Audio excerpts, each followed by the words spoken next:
Allahabad high court ने अपने एक अहम फैसले में कहा है कि अगर अपराध के बारे में किसी भी व्यक्ति को कोई जानकारी है तो वो एफआईआर दर्ज कराने का अधिकार रखता है। फिर चाहे वो खुद विक्टिम हो, कोई चश्मदीद गवाह हो या फिर पुलिस ही क्यों ना हो। आइए जानते हैं क्या था ये मामला। आज हम बात कर रहे हैं case Ajay Rai versus state of UP case के बारे में।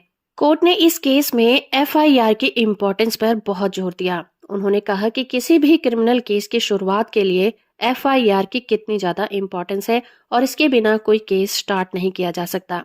सीआरपीसी के सेक्शन 154 और 155 को एक साथ पढ़ते हुए उन्होंने कहा कि एफआईआर दर्ज करने का प्रोसेस और अधिकार किन लोगों के पास हो सकता है।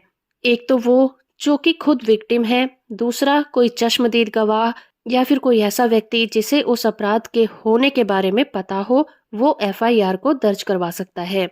कोर्ट ने आगे ये भी कहा कि कॉग्निजेबल ऑफेंस के मामले में जानकारी रखने वाले किसी भी व्यक्ति को एफआईआर दर्ज कराने का अधिकार होता है, जिसमें ये सभी लोग शामिल होते हैं।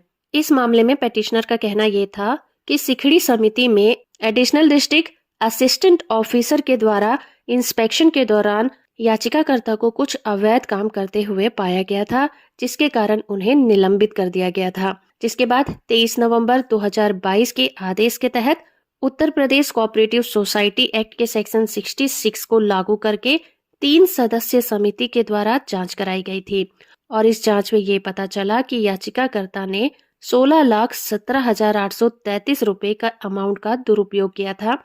इसके बाद उनके खिलाफ एफआईआर को दर्ज किया गया। लेकिन एफआईआर को चुनौती देते हुए याचिकाकर्ता ने हाई कोर्ट में ये दलील दी कि एफआईआर का रजिस्ट्रेशन सरकार के आदेश जो कि 16 अगस्त 2000 में दिया गया था उसका उल्लंघन है। इस आदेश में ये कहा गया था कि ऐसे मामले में क्षेत्रीय उपायुक्त सहकारिता वाराणसी को एफआईआर दर्ज कराने का अधिकार है, लेकिन इस मामले में एफआईआर अपर जिला सहकारी अधिकारी के द्वारा दर्ज कराई गई है। जिसके बाद मामले को देखते हुए इलाहाबाद हाई कोर्ट ने अपना ये अहम फैसला सुनाते हुए कहा कि एफआईआर को दर्ज कराने का जो अधिकार है वो किसी भी व्यक्ति के पास है।